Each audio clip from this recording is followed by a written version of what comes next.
Hey, I'm Colonel Garuda, and today we're going to take a look at the Transformers Legacy Laser Optimus Prime. Start things off with the packaging. Got some nice artwork of Optimus in his robot and truck mode. Transformers Legacy, Transformers Generation Takara Tomy, ages 8 and up, and Hasbro. It's a leader class. On the side, you got some more of that artwork there. On the other side, you got more artwork. On the top, it just says Transformers Legacy. The bottom, not much else. And on the back, it just shows everything that this set can do and can transform to the truck mode in 30 steps. And that's about it for the packaging, so let's open this thing up and let's see how awesome it truly is.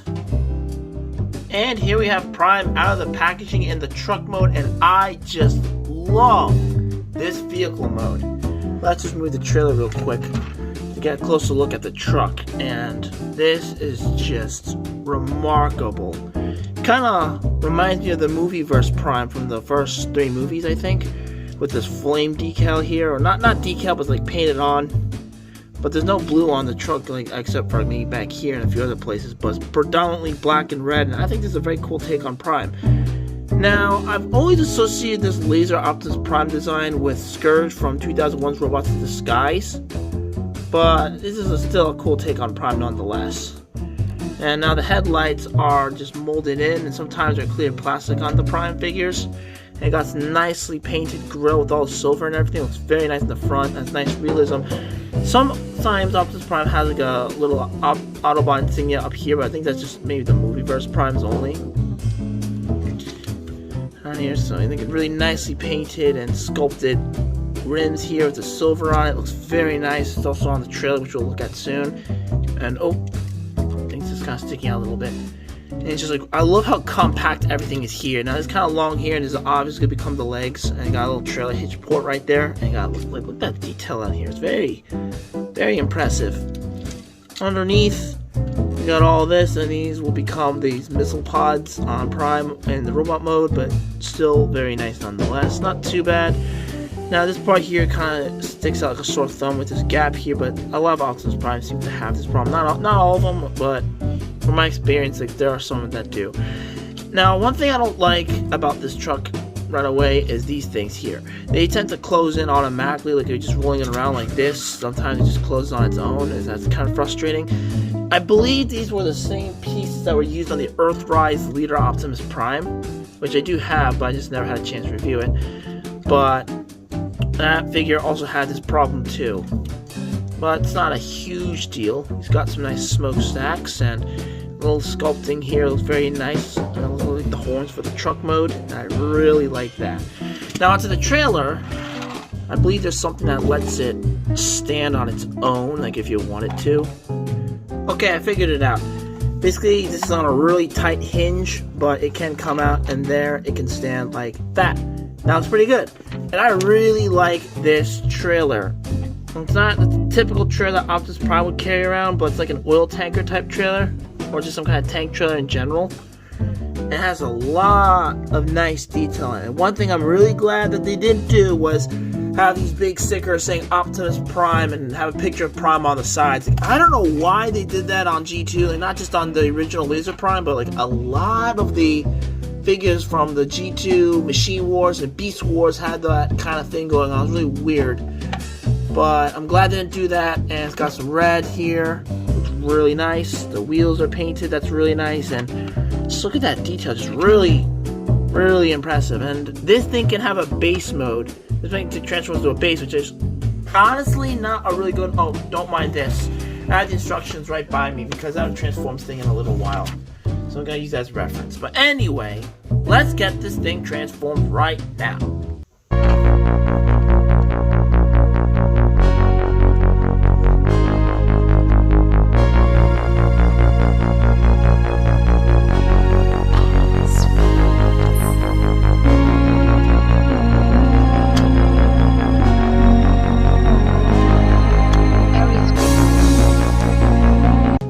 Here's the trailer's base mode, and honestly, I don't really like it that much. I guess the idea was to make it kind of like a sentry turret, which if that was the direction they were going for, I think it works, because this thing can actually swivel and kind of shoot things that's all around. It can go up and stuff like that, and this can pop off a lot. That can be annoying.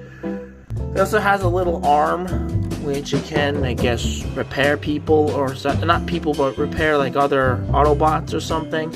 And it also reveals these two weapons, which we'll take out right now. First one, I guess it's some kind of axe weapon or something. I'm not sure, but you can flip this up, and it looks like an Energon lollipop. It's very strange. I don't get it. But you can stick it onto Prime, like on this port here if you want. Hold on, actually, wait, can you? Here, there we go. That looks really strange. And you also get a sword, which sadly mine's a little warped right out of the package. I don't know how that happened, but it's not too big of a deal. If I just put in some boiling water and try to flatten it out, I think it should be fine. Oh, come on, folks. Anyway, you should be able to store the sword, I believe. You store it like that, but or to shake it. Actually, never mind. It's holding it pretty well. I thought it wouldn't hold in very well, but it's nice to give you options. But I'm always going to store those weapons in the trailer. But still, a really cool feature nonetheless. And yeah, this base isn't really vibing with me at all. But I guess if you just have it as like a sentry gun, like the ones you've seen in TF2, for example, I guess it works. But as an actual base or gunner station, I don't think it really works at all. Well, there's that. Now let's do some size comparisons. High-grade Gundam Revive, the Robot Spirits Evangelion, and the Soul Chogokin Daltanius.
Here we have the robot mode, and this is a very nice figure.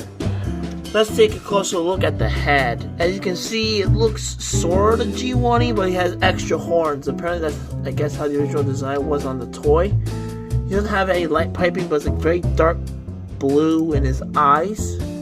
And I love these things on the side, big shoulder pads, because they open up and have this little feature. You have these transparent plastic sculpted in missiles, and I think that's a really cool feature for like photography and stuff, or even if you're playing with it, you can pretend he's like firing. But one thing I don't like about this design is like how impractical it is, because he has these two giant things here, and you can't see anything coming from like the sides of him, so that wouldn't look good. Anyway, as you can see here, he's got a matrix of leadership, which we'll get into a little bit later. He's got some nice sculpted in details and all that, and I love how the legs turn out. He has a lot of posability on the legs, which we'll get to very soon. Now on the back, there really isn't much kibble aside from this little backpack, which is very nice. And that's about it. Now for the Matrix of Leadership, you open it up by doing that. And it can be a little tricky. I don't really have any nails, so I'm kind of going to have to get a tool to get it out there. And I feel like I'm playing Operation. Even like you remember that game. Anyway, it fell out, and it's a nice looking little accessory. It's not focusing. Let me just get this out of the way. It's just transparent blue with hair not included. Get out of there. There's some silver paint, and should be able to hold the matrix like so. I don't want to chip the paint or anything, but there we go. Actually, can he hold the matrix like he's supposed to? Sorry, I'm trying to do some one hand, but yeah, I don't think I can get him to hold it like that. But it's kind of like Cybertron Optimus Prime, like the Leader class Cybertron from like way back in 2005, where it's just kind of like, hey, I got the matrix kind of thing. Maybe there is a way you can do it, but I'm not gonna risk like damaging the paint or anything. Just gotta get this out of here.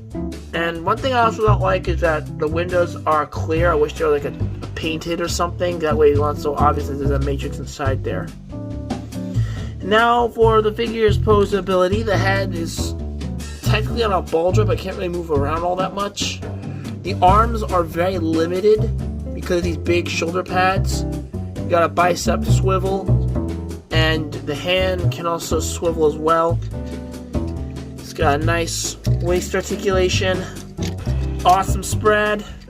Again, bend at the knee, got a thigh swivel, and you can also get an ankle pivot and a little bit of toe articulation as well. Here's how it looks with the weapons, and I think that was pretty cool. Let's do some size comparisons again. Gundam, Ava, Daltonius. Overall, I think this is a really nice figure, and it's well executed. The transformation is very complex and satisfying. However, I was never too crazy about this Laser Optimus Prime design. It's just not bad, but it's just not my number one favorite design of Optimus. That would be Power Master Optimus Prime for me. If you enjoyed this video, please leave a like, comment, subscribe, and turn on the notification button. Thank you for watching, and I'll see you on the flip side.